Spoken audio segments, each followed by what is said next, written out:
Hi guys, welcome back to another video. I just wanted to show you where I am. See some of the beauty of this little area here. It's hope it comes across in the camera. We got see the trail right in front of me there, and then across. Whoops. Across there, across from the trail, you can see a little pond, and then trees, and then that little bush there kind of goes up and up. You might not be able to see it very well through the brush there. It goes up and up. It's a beautiful little cliff there. I'm not sure how the audio is going to sound on this today because I put a different setting on the microphone, so I hope everything works out okay. So today I'm going to do two quick videos on two of Plato's works, and I will do them separate from each other. Let's do the first one I read, Plato's Phaedrus. I don't know, I think I've mentioned in a previous video how much I enjoyed this dialogue.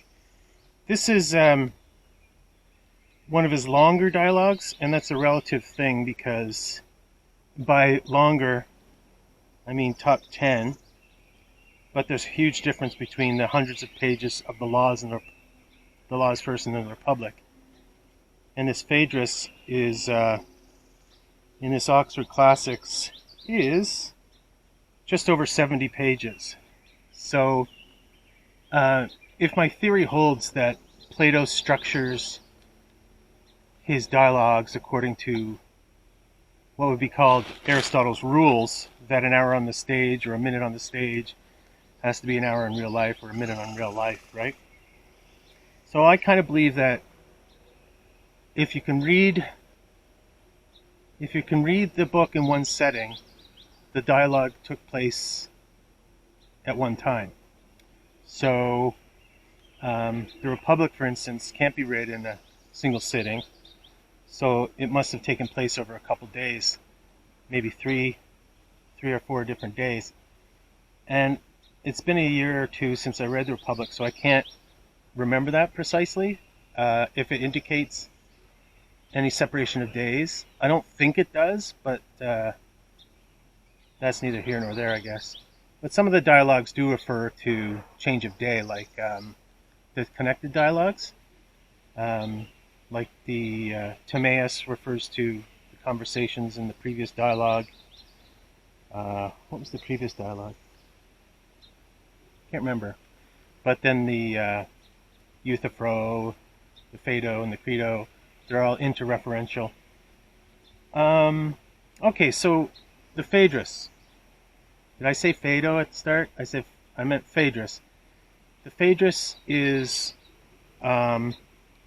a real joy to read. It's a real masterpiece. It's a real pleasure. And it deals with two things, principally. Number one, it deals with the subject of love, which is something that Plato more famously dealt with in the Symposium, but I think this one deals with it better.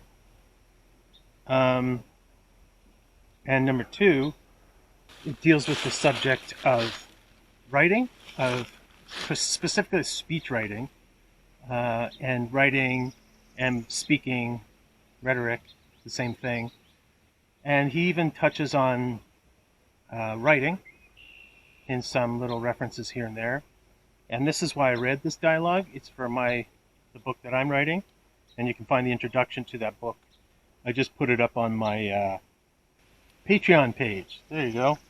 I just put it up on the Patreon, the introduction to my new book that I'm writing. And it'll talk to you about sort of what the point of the book is.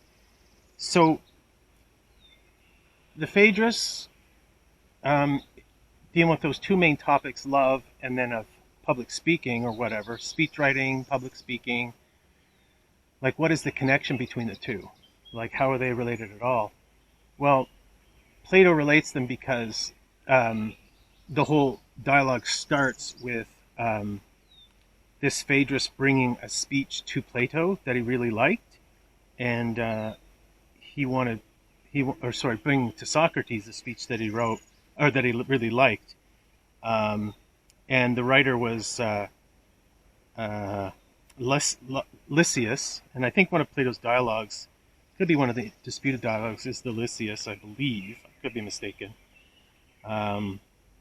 And so this Phaedrus is excited, and he brings him this speech, and he reads it to Socrates.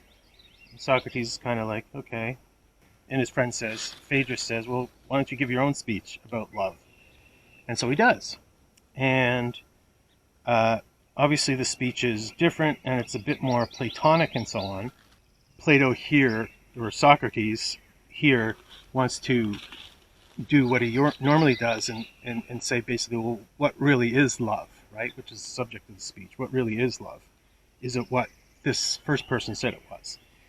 And then a bit later, after Socrates gives his speech, and they're giving it in this little, it's sort of, this setting's kind of pretty appropriate in a way because in the heat of the day, him and his friend go to this, let me make sure my head's in the center here. They go to this little river, little stream, where there's plane trees and everything. So it's almost like a shrine he discovers to the river god and to the nymphs, and he realizes after he gave his speech he's not pleased with it, and he says that he sinned against the gods and the muses, and he wants to sort of correct himself. And so at that point he really gets into the heart of the matter. So this is where he talks about, true beauty and true knowledge and all that stuff. And then that's the whole essential question, is how do you know what truth is, right? True beauty, true knowledge, and all that stuff. And how, for instance, is love this destructive thing that the first speech made it appear, or is it this, more spiritual, philosophically rigorous kind of thing that we're familiar to in Plato's writings? So in giving this discussion, or providing this discussion, Socrates then goes and delivers one of his famous allegories. Most people know about the allegory of the cave from the Republic, and there's a few other famous ones. And in this one, it's the allegory of the chariot. And he gives a presentation, or he presents the pre-existence of the soul, or, he talks about reincarnation and cycles of life and all that stuff, and that the pre-existence of the soul is likened to a person being carried on a chariot by two horses through the heavens, through the sky, and the sky and the heavens are the same thing in the ancient world, basically. And what the person is able to pay attention to while making that circuit in the heavens, what he pays attention to, what he's able to pay attention to, this is the foundation of his knowledge that's possible to him in his life to come. Okay, and the way Plato describes it is that if you were paying attention and the horses were getting along and you were holding them properly and so on, then you will have seen enough stuff to make you a philosopher in the next life, which is the highest kind of thing, he says. And then he says, like, philosophers are the highest, obviously, and then he says that politicians are the second highest, and which is interesting. And then lower down are prophets, artisans, poets, and at the very lowest level are the tyrants. Okay, and they're the lowest kind. So they were the ones who weren't paying attention on the circuit of the heaven, couldn't control their horses, and so on. And they're going to be the ones who are more controlled by their passions, their desires, and so on.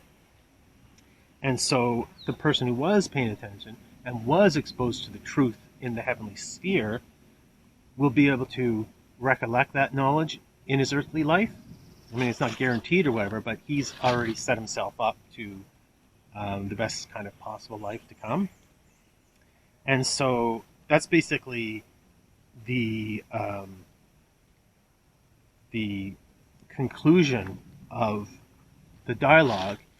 And building on the subject of knowledge as memory, as recollection, then he starts talking, which is really my interest and so on right now, is he talks about the usefulness of writing.